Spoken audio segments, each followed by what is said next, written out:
They tried to save her, but everyone who touched her collapsed. On the night of February 19, 1994, the emergency department at Riverside General Hospital in California received a call about a woman in severe distress. Her name was Gloria Ramirez, a 31-year-old mother struggling to breathe, her heart racing, her skin pale and cold. Paramedics rushed her into Trauma Room 1. What happened next would become one of the strangest medical incidents ever documented. Doctors and nurses surrounded the table, preparing to perform routine life-saving procedures. Oxygen for lines, heart monitoring, nothing out of the ordinary. But as they leaned closer to Gloria, they noticed something. A sharp, chemical smell began to fill the room. At first, it was faint, like something metallic mixed with an odd, fruity odor. But seconds later, it became overpowering. Nurses exchanged glances, unsure whether the scent was coming from the room or from the patient herself. One nurse noticed that Gloria's skin had an oily sheen, as if covered in a strange, translucent film. Another leaned closer to draw blood, and that was when everything changed. Inside the syringe, the blood appeared to form crystalline particles. Not clots, not bubbles, something else. Something no one in the room had ever seen before. The staff fell silent. Then, one nurse staggered backward, dizzy. Another collapsed onto the floor. A respiratory therapist began shaking violently. Doctors tried to continue the procedure, but within minutes, more than 20 hospital workers were overwhelmed, suffering nausea, dizziness, blurred vision, and sudden fainting spells. The trauma room was evacuated. The hospital declared an internal emergency, and Gloria Ramirez was left nearly alone on the table. Only a few staff members stayed behind, wearing improvised protective gear, desperately trying to stabilize her. But despite their effort, Gloria went into cardiac arrest. At 8:50 p.m. she was pronounced dead. But the mystery was only beginning. The evacuated medical team was transported to another area of the hospital. Some could barely stand. Others were disoriented, shaking, confused. Several were hospitalized for days. One nurse developed avascular necrosis in her bones, a condition usually seen after extreme trauma or toxic exposure. Investigators arrived to secure the trauma room. The space was sealed. Samples were collected. Equipment was isolated. The rumor spread through the hospital.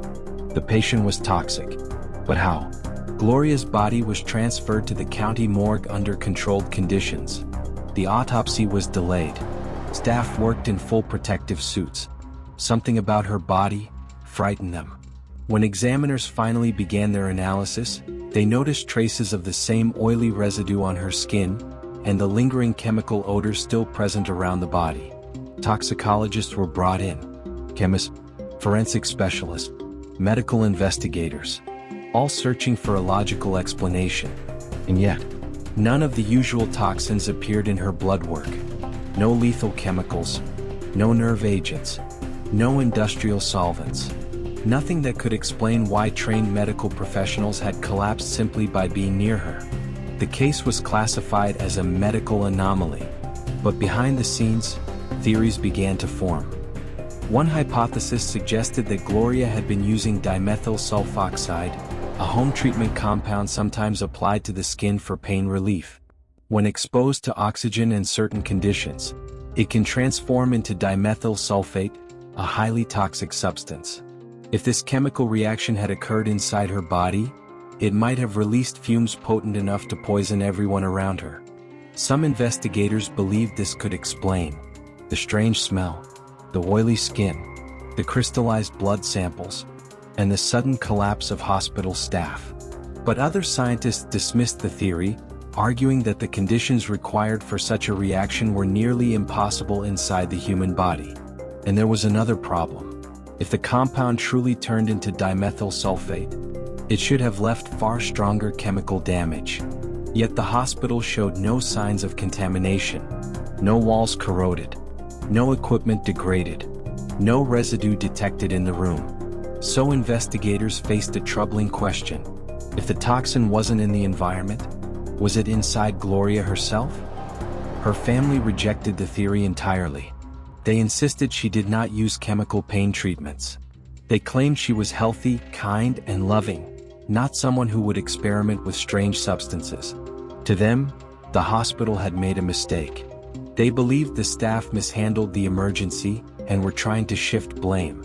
Some even suspected that a hospital accident, perhaps a misused chemical or disinfectant, had reacted during the treatment, and the truth was being kept hidden. The body was exhumed months later.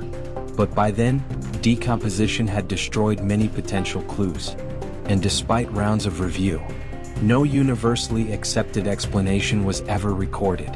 To this day, the official classification remains tied to the term unusual medical incident, or as many call it, the toxic woman case. But the mystery lingers. How did so many trained professionals collapse simultaneously? Why did multiple staff members suffer long-term health effects? Were they exposed to an unknown chemical reaction?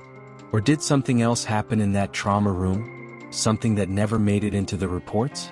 Some investigators believe it was a perfect storm of rare conditions, a chemical chain reaction that could happen only once in a lifetime. Others believe we still don't fully understand the chemistry that can occur within the human body, especially under extreme medical intervention. And then there are those who think the truth was never meant to be found. The case remains one of the strangest intersections of medicine and mystery ever recorded, suspended between science and the unknown. If you enjoyed this story and want more real historical mysteries like this, don't forget to leave a like and subscribe. It helps the channel grow and ensures these unsolved cases are never forgotten.